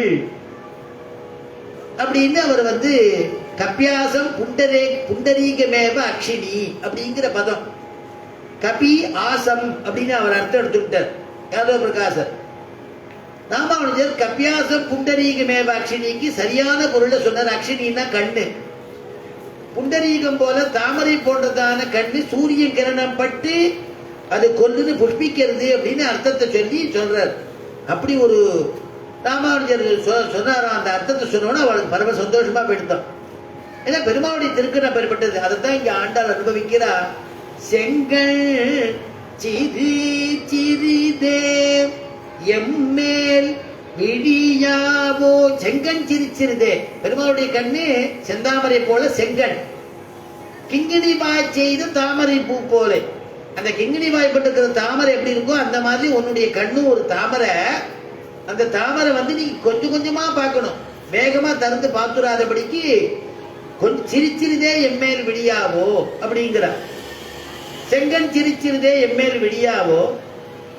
அதுக்கு வியாக்கியானத்தில் எழுதுறா, கோடை ஓடிய பயிருக்கு ஒரு பாட்டம் மழை பெய்தார் போல் அன்றிக்கே. கோடை மழைன்னு ஒண்ணு கேள்விப்பட்டிருக்கேன் இல்லையா? மழையே இருக்காது, திடீர்னு இந்த வெயில் காலத்துல ஒரு பெரிய மழை வர மாதிரி இருக்கும். கோடை இடி பயங்கரமா இருக்கும். அந்த இடியோட கூடிய மழை ஒரு பாட்டம் பிடிச்சி அடிச்சு தீர்த்துரும். மழையே பெய்யாதுன்னு நினைச்சிட்டு இருப்போம். திடீர்னு எங்கேருந்து வரும் தெரியாது, கருமேகம் போட்டு ஒரு பெரிய மழை வந்துடும். பெரிய மின்னல், பெரிய இடி எல்லாம். அந்த மாதிரி தேவனுடைய திருக்கண்களை திறந்துட்டீங்கன்னா கொல்லுன்னு டக்குன்னு திறந்துட்டேன்னா எங்களால ஜீரணிச்சுக்க முடியாது. அதனால கொஞ்சம் கொஞ்சமா திறக்கணும். கிங்கிணி வாய் செய்த தாமரை பூ போலே செங்கல் சிறு சிறிதே எம்மேல் விழியாவோ. செங்கன் சிரிச்சிருதே என் மேல உங்களுடைய கடாட்சம் பண்ணணும்னு கேட்கிறார். அதுக்கு வியாக்கியானத்துல சொல்றா, துளி துளியா என்ன பார்க்கணும்னு சொன்னா பெருமாள் இடத்துல முறையாசிரியர்கள் அனுபவிக்கிறார். நாங்கள் செய்யும் பாவம் உன் கண்களை மூடச் செய்யும், ஆனால் ஆசித ரட்சண கருணை உன் கண்களை திறக்க செய்யும். நாங்க பண்ற பாவத்துக்கு நீ கண்ணை மூடிப்ப, கண்ணை முடிக்கிற மாதிரி தான் நாங்கள் அவ்வளவு பாவம் பண்றோம், கண்ணை மூடிக்க செய்யும். ஆனா ஆசிரித ரட்சணம், தன்னை அண்டினவர்களை காப்பாற்றணுமேங்கிற கருணை இருக்கு பாருங்கோ, அந்த கருணையினால கண்ணை அப்படி மெல்ல திறப்பேன் நீங்க திறக்க செய்யும். உன் தண்டதரத்துவம் கண்களை மூட செய்யும், உன் கருணையோ கண்களை திறக்க செய்யும். பெருமாளுக்கு தண்டதரன்னு ஒரு பேரு. தண்டதரன்னா நம்முடைய பாவ புண்ணியங்களுக்கு தகுந்த தண்டனையை கொடுக்கக்கூடியவன், புண்ணியத்துக்கு தகுந்த பலன், பாவத்துக்கு தகுந்த பலன் கொடுக்கக்கூடியவன் பெருமாள். தண்டதரன்னு ஒரு பேரு பெருமாளுக்கு திருநாமம். கிருபாலுன்னு ஒரு பேர், ரொம்ப கருணை பொழியக்கூடிய கருணை வள்ளல், கருணை குணம் மிக்கவன். காக்குஸ்தன் சொல்றோம் இல்லையா, கருணா காக்குஸ்தன் சொல்றோம் இல்லையா. அதனால ஆற்றாது வந்துன்னடி படியுமா போலே, காக்கைக்கு அபயம் கொடுத்தான் இல்லையா. காக்கை பிராட்டியுடைய திருமேனியை தீண்டினத்துக்கே பெருமாள் வதம் பண்ணிருக்கணும் அந்த காக்கைய. போனா போறது அப்படிங்கிறதுக்காக ஒரு கண்ணை மாத்திரம் எடுத்து சிக்ஷை பண்ணி ஒரு லகு தண்டனையா கொடுத்து உயிரை கொடுத்துட்டான், இருந்துட்டு போட்டும் இல்லையா. அதைத்தான் அனுபவிக்கிறார் சுவாமி தேசிகர். சோகம் தவிர்க்கும் சுருதி பொருள் ஒன்று சொல்லுகின்றோ,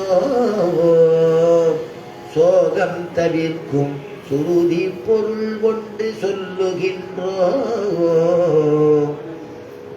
சோகம் தவிர்க்கும் சுருதி பொருள், சுருதினா வேதம், சோகம் நம்ம சோகம்னா சம்சார சோகம். நம்ம சோகத்தை தவிர்க்கிறதுக்கு ஒரு வேதத்திலேருந்து ஒரு பொருளை சொல்றேங்கிற சுவாமி தேசிகன். சுருதி பொருள் ஒன்று சொல்லுகின்றோம். அது யார் யாரை காப்பாத்துறதா. நாகம் தனக்கும் இராக்கதற்கும் நமக்கும் சரணாம்.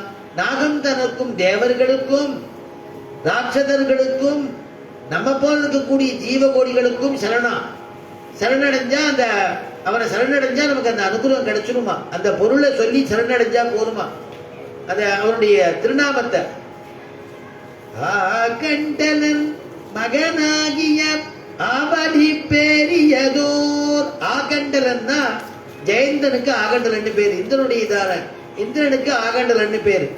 இந்திரனுடையதான பிள்ளை ஜெயந்தன், காகாசுரன். ஆகண்டலன் மகனாகிய ஆவலிப்புங்கிறதுக்கு அர்த்தம் கொழுப்புன்னு அர்த்தம். கொழுப்புனால சும்மா இருக்க முடியாம பிராட்டியை தீண்டினான். ஆகண்டலன் மகனாகிய ஆவடி பேரியதோர் காகம் பிழைத்திட கண்ணடிவே செய்த காகுத்தனே சோகம் தவிர்க்கும் பொருள். அந்த கண்ணடிவு செய்தான் இல்லையா அந்த காகுஸ்தன், அந்த ராமனுடைய பெயரை சொல்லுங்கோ, அதுவே சம்சார சோகத்தை போக்கிடும் அப்படிங்கிற சுவாமி தேசிகன். அப்படி எங்கும் கதியிட்டு திரீம்லோகான் சம்பதிக்கிறமேன்னு தமேவ சரணம் கதகான ராமன்ட்ட விழுந்து சொல்லியோ, அந்த ஆசிரியர்களுக்கு ரட்சிக்கணும்னு பெருமாளுக்கு திருவுள்ளமா. அதனால ஆசிரிய ரட்சணம் கண்களை திறக்க செய்யும் அப்படின்னார். சரி, அந்த பெருமாளுடைய கண்கள் எப்படி இருக்கணும்னு, செங்கல் சிறிதே எம்மேல் விழியாவோ திங்களும் ஆதித்யனும் எழுந்தார் போல். செங்கல் சிறிதே கண்ணு திறக்கணும்னு முதல்ல சொன்னா, கொஞ்சம் கொஞ்சமா திறந்து கடாட்சிக்கணும்னு சொன்னா ஆண்டாள். எம்மேல் விழியாவோ எப்படி வரணுமா, திங்களும் ஆதித்யனும் எழுந்தால் போல். பெருமாளுக்கு ஒரு கண்ணு திங்களாம், திங்கள்னா சந்திரன் அர்த்தம். ஒரு கண்ணு சூரியனா, திங்களும் ஆதித்யனும் எழுந்தார் போல்.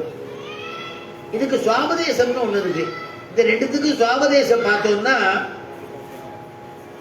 மனசுங்கிறத மனசுக்கு அதிஷ்டான தேவதை சந்திரன்.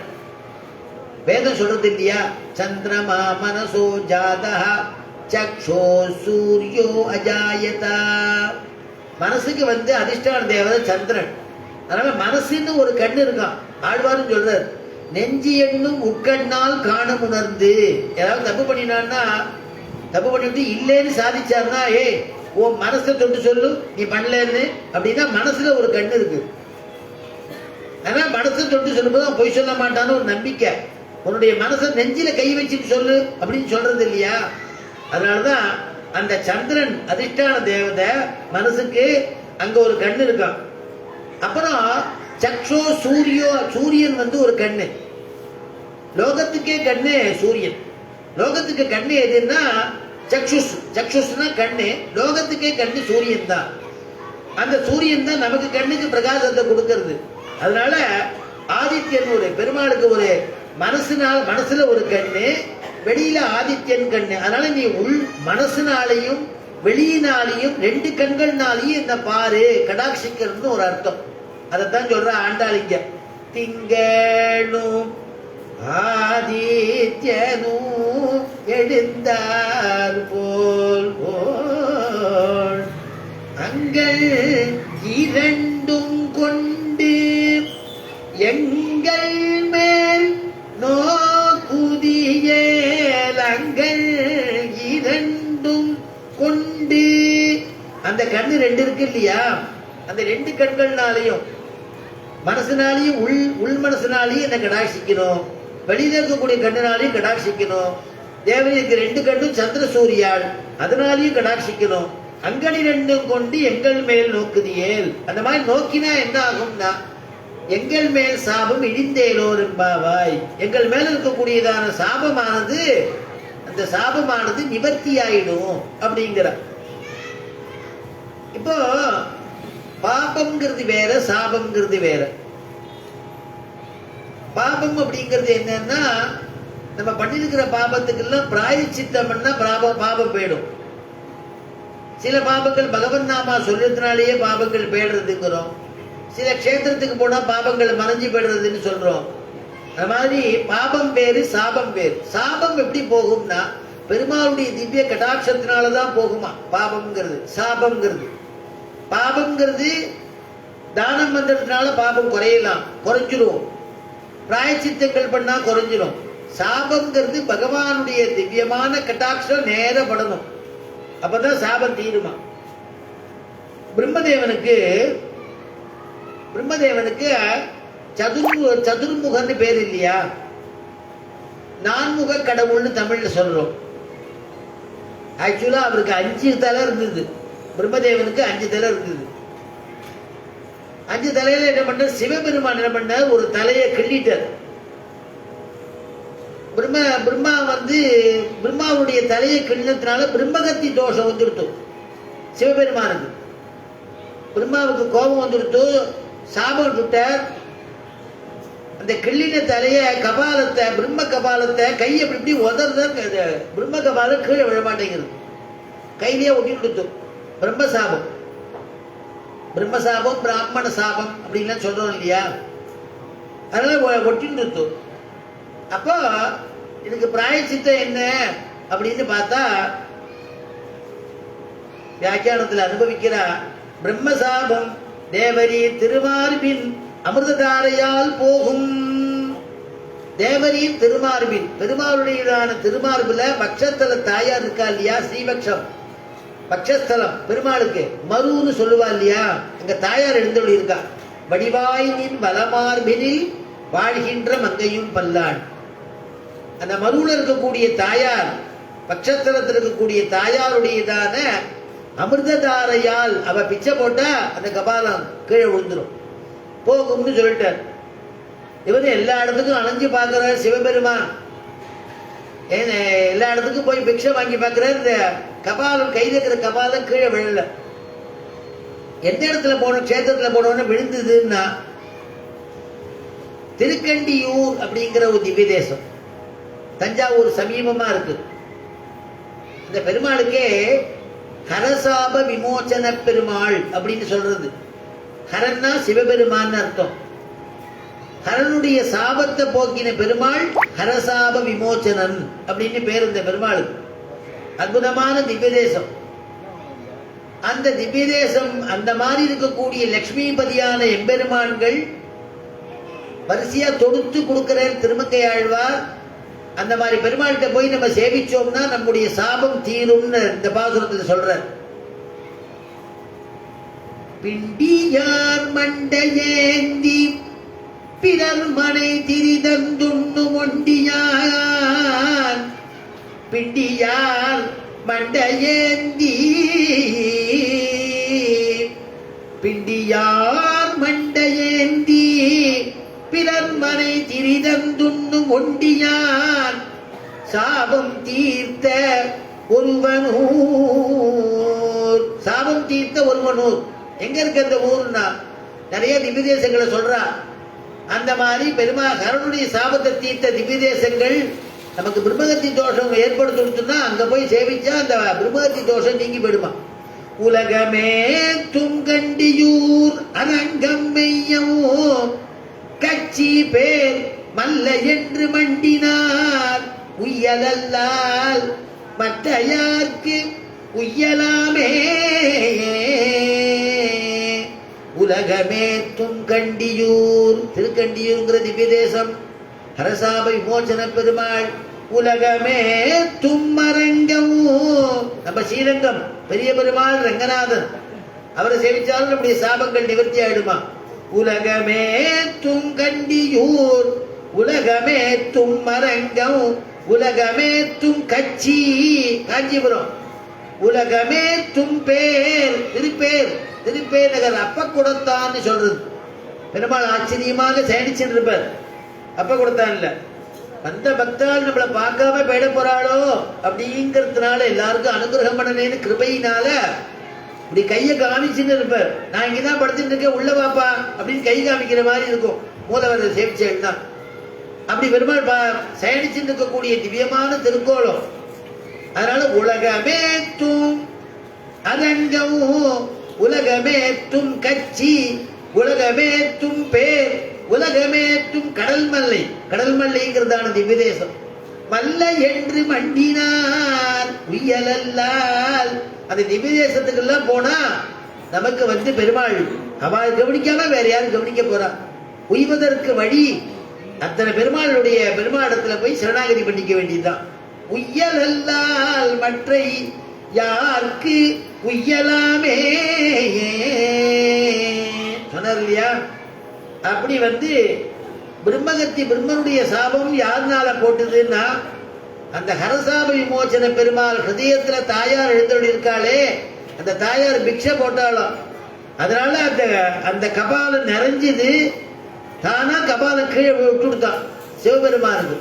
அதனால நமக்கு பிரம்மகத்தி தோஷம் தீரணும்னா இப்படிப்பட்ட திவ்ய தேசத்துக்கு எல்லாம் போனா பெருமாள் அனுகிரகம் பண்ணுவார் அப்படின்னு காமிக்கிறார். சரி அடுத்தது பார்ப்போம்.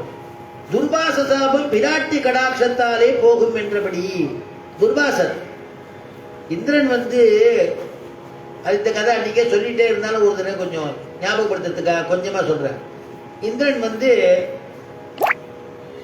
மமத அகங்கார மமக்காரத்தினால யாரையும் மதிக்கல. துர்வாசர் பெருமாள் பிராட்டி பிரசாதத்தை கொண்டு கொடுத்தார். அவன் யானை மேல இருந்தான். இந்திரன் தாயாருடைய மாலையை கொண்டு கொடுத்தார். அதை எடுத்து இந்த மாலையை எடுத்து இறங்கி வாங்கிட்டு இருக்கலாம், இல்ல கையினால வாங்கிட்டு இருக்கலாம். யானையை விட்டு வாங்கும்படியா பண்ணினா யானை மேல உட்காந்து இருந்தான். யானை தலையில போட்டுது. யானை தலைமையில போட்டு கொஞ்ச நாளைக்கு கழிச்சு கீழே போட்டு மேய்ச்சுடுத்து. யானைக்கு என்ன தெரியும்? என்ன தாயாருடைய பிரசாதத்தை எப்படி அலட்சியம் பண்ணியோ துர்வாசனாலே கோபக்காரன் அர்த்தம் இல்லையா. மற்ற விஷயங்களுக்கெல்லாம் அனுகிரகத்தினால அவருக்கு பேரு. துர்வாசருக்கு சாபம் தான், டக்கு டக்குன்னு சாபத்தை கொடுத்துருவாராம். துர்வாசர் என்ன பண்ணார்? புடி சாபத்தை எப்ப நீ உனக்கு இவ்வளவு ஐஸ்வர்யம் இருக்குங்கிற அகங்கார மமக்காரத்தோட இருக்கியோ லக்ஷ்மி கடாட்சமானது உன்னை விட்டு போகட்டும், ஐஸ்வர்யங்கள்லாம் உன்னை விட்டு போகட்டும் அப்படின்னு சாபத்தை கொடுத்துட்டார். அவ்வளவுதான். சாபத்தை ரிஷிகள்லாம் கொடுத்துட்டான்னா அதுக்கப்புறம் அடுத்த ஜென்மால அப்படி ஆவாளான்னு கேட்கக்கூடாது. உடனேயே சாபம் உடனே பதிச்சிடும். அடுத்த க்ஷணமே அப்படியே மாறிடுவா.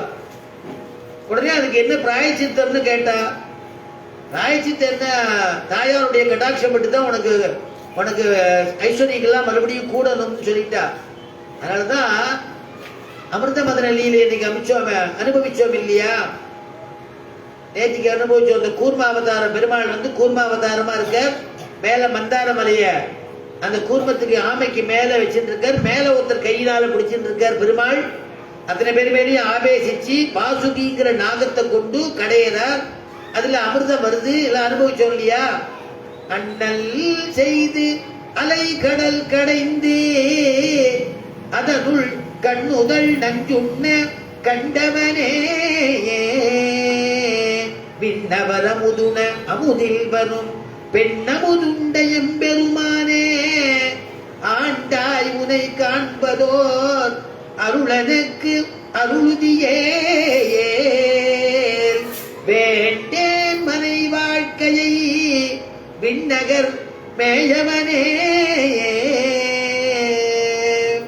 ஆச்சரியமான பெருமாள் திருவிண்ணகரப்பன் திருநாமம், ஒப்புரியப்பன் பெருமாளுக்கு திருநாமம். துளசீவனம்ங்கிற இடத்துல வாசம் பண்ணிட்டு இருக்க, நித்தியவாசம் பண்ணிட்டு இருக்க, கும்பகோணத்துக்கு பக்கத்துல கூடிய திவ்யதேசம். கேட்ட வரங்களை அள்ளித்தரக்கூடிய பெருமாள். அந்த பெருமாள் இடத்துல திருமங்கையாழ்வார் பாசுரம் பண்றார். தேவரீர் தானே அமிர்தத்தை கடைஞ்சீர், அத்தனை அவதாரம் பண்ணிட்டீரே. அண்ணல் செய்து அலை கடல் கடைந்து அதனுள் கண்ணுதல் நஞ்சுண்ண கண்டவனே விண்ணவருக்கு அமுதம் கொடுத்தீரே. விண்ணவருக்கு விண்ணவர் அமுதுன நீர் என்ன அமுது சாட்டினர். அமிர்தவல்லிங்கிற ஒரு தாயாரை விவாகம் பண்ணிட்டீரே. பெண் அமுதுண்ட எம்பெருமானே ஆண்டாய் உனை காண்பதோ அருளன கருளுதியேல் வேண்டேன் மனை வாழ்க்கையை விண்ணகர் மேயவனே. அனுபவிச்சார் இல்லையா? ஆச்சரியமான பெருமாள். அப்படி அமிர்தத்துல வந்த பெருமாள் அமிர்தத்துல வந்து பல வஸ்துக்கள்லாம் வந்ததுன்னு சொன்ன. அமிர்தம் கிடைக்கும் போது முதல்ல ஆலகால விஷம் வந்தது. அந்த விஷத்தை யாரு சாப்பிட்டாருன்னா சிவபெருமானுக்கு கொடுத்துட்டார். ஏன்னா சிவபெருமானுக்கு ஒன்றும் பண்ணாது. அவர் அவர் மங்களத்துக்கெல்லாம் மங்களமானவர். அதனால இந்த விஷத்தை அவர் சாப்பிடுச்சே பார்வதி தேவி தொண்டையில அப்படி கை வச்சா நின்றுடுத்து நீலகண்டன் அதெல்லாம் சொன்ன அந்த கதையெல்லாம். அதுக்கப்புறம் என்ன வந்ததுன்னா ஆச்சரியமான கௌஸ்துபம்ங்கிறதான ரத்தனம் வந்தது. பெருமாள் சாந்தி விட்டார். அதுலதான் நம்ம எல்லாம் இருந்தவாதான் சேத்தனர்கள்லாம் ஜீவகோடிகள்லாம் கௌஸ்துபமான ரத்தினத்தை இருக்கக்கூடியவா. ஏதோ பாப புண்ணிய விசேஷத்தினால பிறந்துட்டோம் பூலோகத்துல, மறுபடியும் போய் சேர வேண்டிய இடம் அவருடைய திருமார்பு. அதுல கௌஸ்துபங்கிற ரத்தினத்துக்கு தான் போய் சேரணும் இல்லையா? வந்துட்டோம். அதுக்கப்புறம் கல்பக விருட்சம்ங்கிற ஒரு மரம் வருது. அந்த மரத்துக்கு அடியில படுத்துட்டு நம்ம என்ன நினைச்சாலும் கொடுத்துரும். ஒருத்தருக்கு அந்த கல்பக விருட்சம் மரம்னு தெரியாது. அந்த இடத்துல போய் கீழே போய் படுத்து விட்டாராம். என்ன நினைச்சாலும் கொடுத்துரும் இல்லையா? போய் படுத்து விட்டார் கட்டில போட்டு. படுத்துட்ட உடனே இது ஒரு பெரிய ஒரு குஷான் மெத்தையா இருந்தா பரவாயில்லையே, நன்னா தூங்கலாமே அப்படின்னு நினைச்சிட்டு இருக்க. உடனே மெத்த வந்துடுத்து. அப்படியே உட்காந்துக்கிறேன் அமுங்கிறது. அற்புதமான மெத்த இன்னும் நினைச்ச உடனே வந்துவிட்டே. எப்படி அந்த மாதிரி கர்ப்ப வருஷம் தெரியாது அவனுக்கு. வந்துடுத்து. வந்த உடனே சரி வெறுமை இது படுத்துட்டு நம்ம தூக்க வருமா, ஆகாரமே கிடைக்கலையே, நல்ல ஆகாரம் பஞ்சபக்ஷ பரான்னு கிடைச்சிருச்சுன்னா சாப்பிட்டு படுத்துக்கலாமே நினைச்சான். உடனே கிட்டு தட்டுல ஆகாரம் வந்துடுத்து. அடே ஆகாரம் வந்துடுத்துன்னு கிடுக்கிட்டு சாப்பிட்டான். சாப்பிட்டு உடனே படுத்து போங்க ஆடி அது கொஞ்சம் சொகுசா ஃபேனுக்குன்னு இருந்தா பரவாயில்லையேன்னா உடனே காத்து வீசுறது, வேணுங்கிறதுலாம் கிடைக்கிறது. சரி இது நிரந்தரமா இருக்கணுமே நமக்கு. இப்ப இந்த மரத்துல இருக்கிறதுனால கிடைக்கிறதா எப்படி கிடைக்கிறதுன்னு தெரியல. கிடைக்கும் போது வாங்கி வச்சுருவோம். நிறைய நகைகள் ஆபரணங்கள்லாம் காசு பொற்காசு எல்லாம் கிடைச்சா தேவையில்லையேன்னு நினைச்சு முடிக்கிறதுக்குள்ள பொற்காசு பொட்டி பொட்டியா குவியறது சுத்தி வர இருக்கு. படுத்து கொஞ்சம் கண்ணை அசருவோன்னு பார்த்தா இவ்வளவு பொற்காசுகளா இருக்கு. யாராவது திருடன் அடிச்சு விட்டு எடுத்துட்டு போயிட்டான்னா என்ன பண்றதுன்னா திடீர்னு 4 தடின்னு வந்தா ஓகி 4 சாச்சுன்னா அத்தனையும் கொண்டு போயிட்டான். நீ எது நினைக்கிறியோ அது நடக்கும் பாருங்க. கல்பக விஷயம் ரங்கநாதர் என்ன நமக்கு வேண்டும்ங்கிறத அவனுக்கு எது வேண்டும் எது வேண்டாம்னு அவனுக்கு தெரியும் இல்லையா? பார்த்துதான் கொடுப்பான். இவனுக்கு எது கொடுக்கணும் எது கொடுக்க கூடாதுன்னு தெரியும். ஒரு அம்மா வாசல்ல போற ஒரு மாம்பழத்தை குழந்தை அடம்பிடிச்சு கேட்கறது. 7 வயசு குழந்தை மாம்பழம் கொடுமா மாம்பழம் கொடுன்னு படுத்துறது. வாங்கி தர மாட்டேன்டா, எதுக்கு உனக்கு மாம்பழம் அப்படின்னு தான் கேட்கிறான்.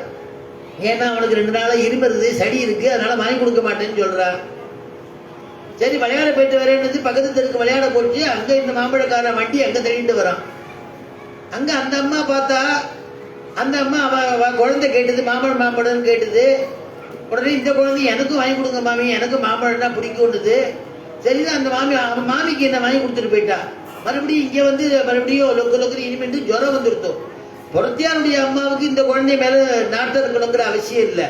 இந்த அம்மாவுக்கு எதுவும் வாங்கி கொடுக்க மாட்டேங்கிறானே, இவனுக்கு உடம்புக்கு சரியில்லை, இது ஒத்துக்காதுன்னு எப்படி நம்முடைய தாய் நினைப்பாளோ அந்த மாதிரி நம்முடைய பகவானம்.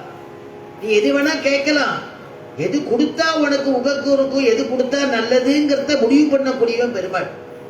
அதனாலதான் பொறுப்பை அவன்கிட்ட ஒப்படைச்சிடணும். அப்பா நீ நல்லதா இருந்தா பண்ணி கொடுப்பா, எது நல்லதோ அதை செய்து கொடுப்பா அப்படின்னு ஒப்படைச்சுட்டீங்கன்னா அவன் நல்லதாவே பண்ணி கொடுப்பான்.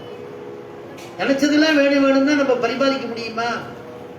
அந்த மாதிரி அந்த கல்பக விருட்சம்ங்கிறதான மரம் அதுல இருந்து வந்தது. உச்சை சிரவஸ்ங்கிற ஒரு குதிரை வந்தது, ஐராவதம்ங்கிற ஒரு யானை வந்தது, நிறைய வருது, நிறைய வஸ்துக்கள் வந்தது. ஒவ்வொரு வஸ்துக்களையும் யார் யார் கேட்கிறாளோ கேட்கிறவர்களுக்கு வாரி வழங்குற நம்ம வள்ளல். அப்புறம் பார்த்தா சதுர்புஜியாக தாயார் அவதரிக்கிறார்கள்.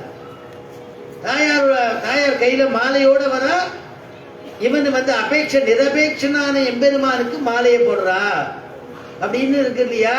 அந்த அந்த சகஸ்திரதள பத்மாயை நமஹா, சகஸ்திரதளத்தில் இருக்கக்கூடிய பத்மாவதிங்கிற தாயார் கிட்டு கிட்டு கிட்டு கிட்டுன்னு அப்படி மேல வராளாம், அமிர்தத்துக்கு மேல வராளாம் தாயார். அந்த தாயார கடாட்சத்தினால இந்த இழந்த ராஜ்யம் இந்த இந்திரனுக்கு எல்லாமே கிடைச்சுதான், தாயார் கடாட்சத்தினாலேயே. அப்படின்னு யார் அனுபவிக்கிறான்னா சுவாமி தேசிகன் அனுபவிக்கிறார். இழந்த ராஜ்யம் எல்லாத்தையுமே என்ன கிடைச்சதுன்னா தாயார்னால கிடைச்சதுன்னு. ஆலோக்கியத்வாம் அமிர்த சகஜே, அமிர்த சகஜே, அமிர்தத்துக்கு சகோதரியானவளே அப்படின்னு கூப்பிடுறார். ஆலோக்கியத்வாம் அமிர்த சகஜே விஷ்ணுபக்ஷஸ்தலஸ்தாம் சாபாக்ராந்தா சரணமகவன்னே சாபரோதா சாபரோதாக சுரேந்திராக லப்த்வா பூயா திரிபுவனமிதம் லட்சிதம் தொத்கடாட்சைஹ சர்வாகார சிரசமுதயாம் சம்பதம் நிர்விசந்தி. அமிர்த சகஜே, அமிர்தத்தினுடைய சகோதரியே, இந்திரன் வந்து ராஜ்யத்தை இழந்து நின்னான்னா அத்தனை ஐஸ்வர்யமா அவனுக்கு திருப்பி அந்த ராஜ்யம் 3 உலகத்தையும் ஆளக்கூடிய அந்த ஒரு ஆளுகை அப்படிங்கிறதான ஒரு சக்தி பரிபாலனம் பண்றதுக்கு அவனை ராஜாவாக்கி இழந்த வஸ்துக்கள்லாம் கொடுத்தது நீதானே. உன்னை சரணடைஞ்சதுனால கொடுத்த நீ, உன்னுடைய கட்டாட்சத்தினால அவனுடைய சாபம் தீர்ந்தது அப்படின்னு அனுபவிக்கிற சுவாமி தேசிகன். அதனால கௌதமனுடைய, அதனால இந்த சாபம், துர்வாசனுடைய சாபம் எப்படி போச்சுன்னா பிராட்டியினுடைய கட்டாட்சத்தாலே போகும் என்றபடி அப்படின்னு வியாக்கியானம். அடுத்தது சொல்லும் பொழுது கௌதம சாபம் தேவரீர் அடிப்பொடியால் போகும் என்றபடி அப்படின்னு அனுபவிக்கிறார். கௌதமனுடைய சாபம் அப்படின்னா, கௌதம சாபம் எப்படி வந்ததுன்னா, ராமன் லக்ஷ்மணால் 2 பேரும் விஸ்வாமித்திரரோட கூட வந்து யாக சம்ரக்ஷணார்த்தம் பண்றார், யாகத்தை பண்ணி கொடுக்கிறார், வேள்வியை முடிச்சு கொடுக்கிறார். விஸ்வாமித்திர பரிபூர்ணமா ஆசீர்வாதம் பண்றார். அப்பதான் ஜனகன் இடத்திலேருந்து ஒரு சேவகன், அங்க இருக்கக்கூடிய ஒரு கிங்கரன் வந்து சுயம்பரத்துக்கு பத்திரிக்கை கொடுக்கறான். குழந்தைகளை வரியான்னு கேட்கிறார். வரைய கொடுத்து நீங்க எப்படி சொன்னாலும் சரின்னு ஆச்சாரியன்ட்ட கை கூப்பிட்டு அழைச்சுன்னு வந்துட்டார். வரக்கூடிய மார்க்கத்துல ஆச்சரியமான ஒரு ஆசிரமம் தெரியறது. ஆசிரமம் பார்த்தா ரொம்ப சாநித்தியம் இருக்கிற மாதிரி தெரியறது. யாருடைய ஆசிரமம் தெரியல, ஆனா ரம்யமா இருக்கு, அற்புதமாக இருக்கு.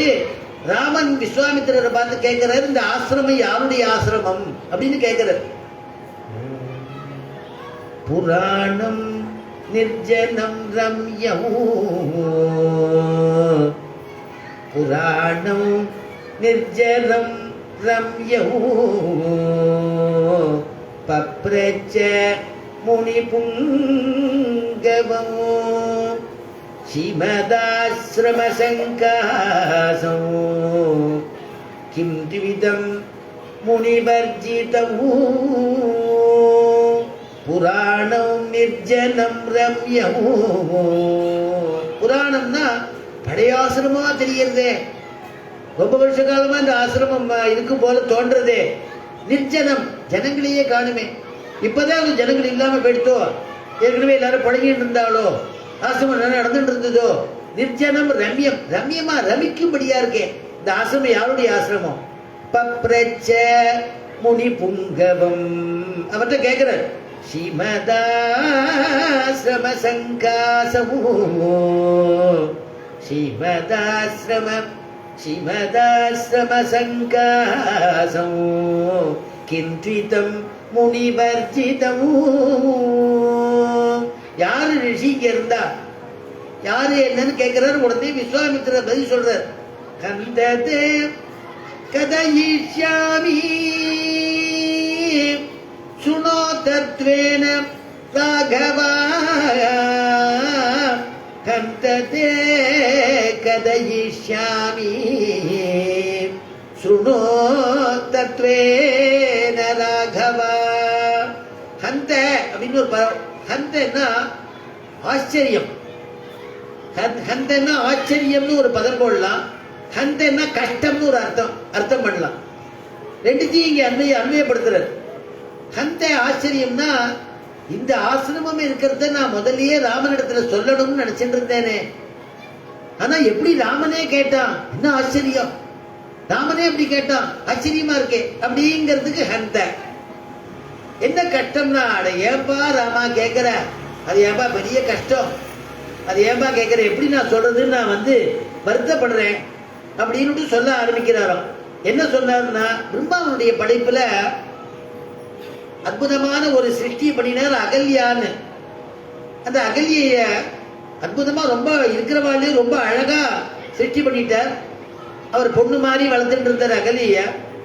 அகலிய விவாகம் பண்ண வயசு ஆயிடுத்து. அப்ப ஒரு பீஜ சுருக்க மாதிரி ஒண்ணு சொன்னார்.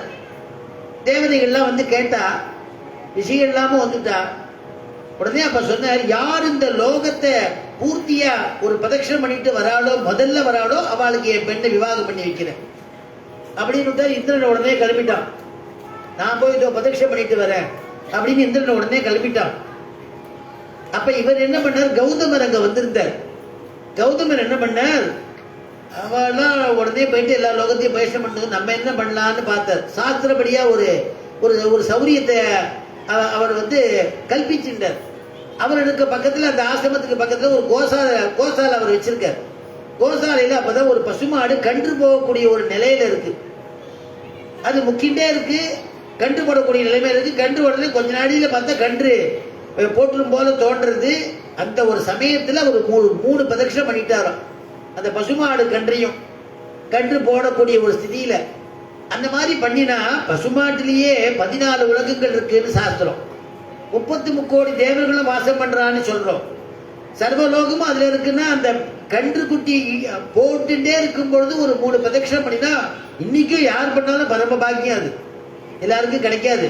சாமானிய பசுமாடு கன்றையோடு சேர்ந்து பிரதட்சணம் பண்றது அவ்வளவு பலன். அது கன்று குட்டி போடும் பொழுது பண்ணினா ரொம்ப விசேஷம். அந்த மாதிரி ஒரு 3 பிரதட்சணம் பண்ணிட்டு கிடுகிடுன்னு போயிட்டார் பிரம்மதேவன்ட்ட. நான் உலகத்தை சுத்தி வந்துட்டேன். என்னப்பா அது, இந்திரனே போயிருக்கா, அவள்லாம் போயிருக்கா, ஒருத்தர் வரலையே, நீ மட்டும் முதல்ல எப்படி வந்தீன்னு.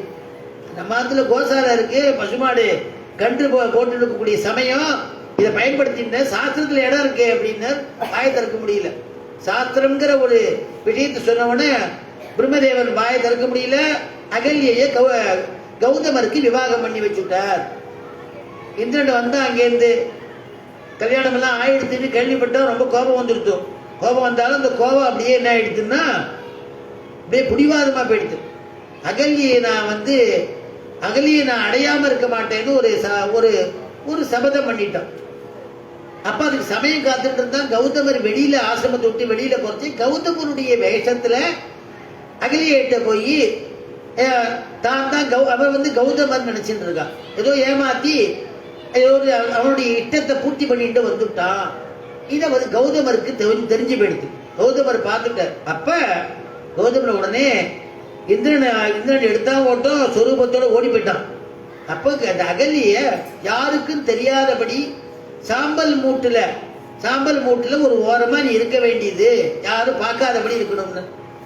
அப்ப பின்னிட்ட வந்தவாள் என்ன பண்ணா, அவ கல்லா இருந்துட்டா அப்படின்னு பின்னாடி வந்த கவிகள்லாம் சொல்லிட்டா. கல்லா இருந்த பாஷாணமா இருந்தா தெரியாது இல்லையோ, மனுஷ உருவமா இருந்தா தானே தெரியும். அவன் கல்லு போல இருந்துட்டா அப்படிங்கிறத அப்படி கொண்டு வந்துட்டா.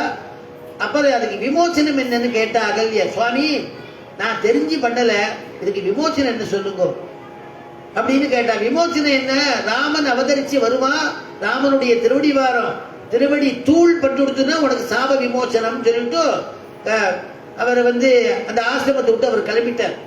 இவன் அந்த ஆசிரமத்து வாசல்லையே அப்படியே கல்லாக கிடக்கிறா. கிடந்தாலும் ராம ராம ராம ராமன் ராமநாம அவன் சொல்லிட்டே இருக்கான். ராமன் எப்போ வருவாரோ எப்போ வருவாரோன்னு காத்துட்டு இருக்கான்.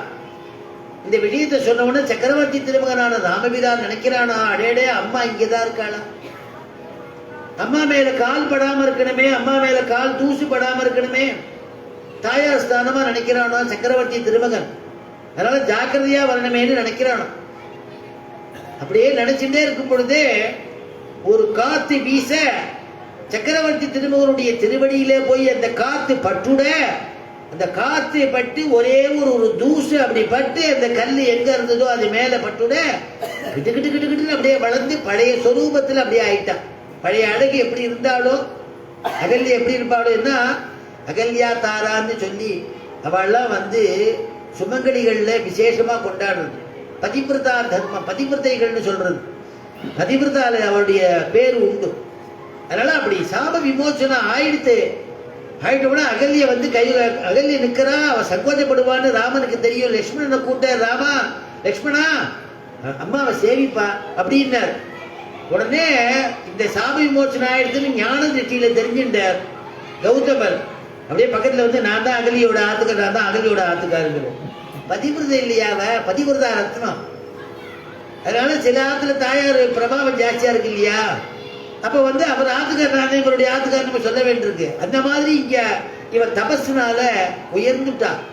அதனால அப்படி நின்ன உடனே அவர் அங்கேருந்து நான் தான் கௌதமருடைய ஆத்துக்கார் அப்படின்ன உடனே ராமபிரான் இளைய பெருமாளும் அவளை சேவிக்க.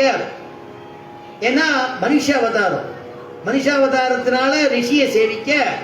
அந்த ரிஷி அவ 2 பேரும் இவா பெருமாள் அப்படின்னு புரிஞ்சிருந்தவா அவ சேவிக்கிறாளாம்.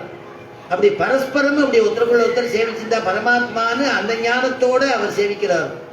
அப்படி இருக்காரு. உடனே இதெல்லாம் பார்த்துட்டு இருக்காரு விஸ்வாமித்திரர். அடேடே இப்படி ஒரு ரிஷிகளை சேவிக்கக்கூடிய ஒரு பாக்கியம் கிடைச்சதே, அகல்யுடைய சாப விமோசனம் ஆயிடுத்தே அப்படின்னு நினைச்சுக்கிறார். நினைச்ச உடனே கௌதமர் வந்தார், ராமர் நிற்கிறார், லட்சுமி இளைய பெருமாள் நிற்கிறார். கௌதமர்கிட்ட அவர் சொல்றார் விஸ்வாமித்திரர், அஞ்சன வண்ணத்தான் தன் அடித்துகள் கதுவா முன்னமூ, அஞ்சன வண்ணத்தான் தன் அடித்துகள் கதுவா முன்னமூ, பஞ்சு போல் இடையாள் உன்னை வண்ணத்தளாகி நின்றாள், நெஞ்சினால் பிழைப்பிலாளை நீ அழைத்திடுக என்று கஞ்சமா முனிவன் கூற முனியும் கருத்து கொண்டான். அஞ்சன வண்ணத்தான் பெருமாளுடைய திருமேனி எப்படி இருக்கா, நீலமேக சாமரனா இருக்கானோ. அஞ்சன வண்ணத்தான் தன் அடித்துகள் கதுவா முன்னமூ, அந்த திருவடி துகள் பட்டுதோ படலையோங்கிறார் கம்பநாட்டு ஆழ்வார். அடித்துகள் கதுவா முன்னம், அவன் எப்படி இருக்காளாம், பஞ்சி போல் இடையாள் உன்னை வண்ணத்தள்ளாகி நின்றாள், வஞ்சி போல் இடையாள். அவள் எப்படின்னா எப்படி ஏற்கனவே எவ்வளவு அழகா இருந்தாலும் அந்த மாதிரி மாறிட்டாலும் முன்னை வண்ணத்தளாகி நின்றாள். உடனே விஸ்வாமித்திரர் சொல்ற, இவ பேரு தப்பு இல்லப்பா. கௌதமரை பார்த்து சொல்ற, இவ எதுவுமே மனசுனால பிழை இல்ல, மனசுனால அவ எதுவுமே நினைக்கல. நெஞ்சினாள் பிழைப்பிலாளை நீ அழைத்திடுக என்று கஞ்சமா முனிவன் கூற முனியும் கருத்து கொண்டான். கஞ்சமா முனிவன் தான் விஸ்வாமித்திரன் அர்த்தம். விஸ்வாமித்திரர் சொல்ல, அந்த ராமனுக்கு முன்னாடி எப்படி இவ்வளவு கோபமா கௌதமர் விட்டுட்டு போனாரோ அதெல்லாம் மறந்து நெஞ்சினால் பிழைப்பிலாளைன்னு சொன்னதுனால அவள்கிட்ட பிழையில்லை தெரியாம நடந்து கொடுத்தோங்கிறத பரிபூர்ணமா அவளை ஏத்துண்டு புனர் விவாகமா ராமனுக்கு முன்னாடி மறுபடியும் ஒரு கல்யாணம் ஆவா 2 பேருக்கும். பெருமாளுக்கு முன்னாடி சாட்சியா யாருக்கு கிடைக்கும்? அதை பார்க்கிறார். இதெல்லாம் பார்த்துட்டு விஸ்வாமித்திரர் சந்தோஷிக்கிறார். விஸ்வாமித்திரர் கொண்டாடுறாராம்.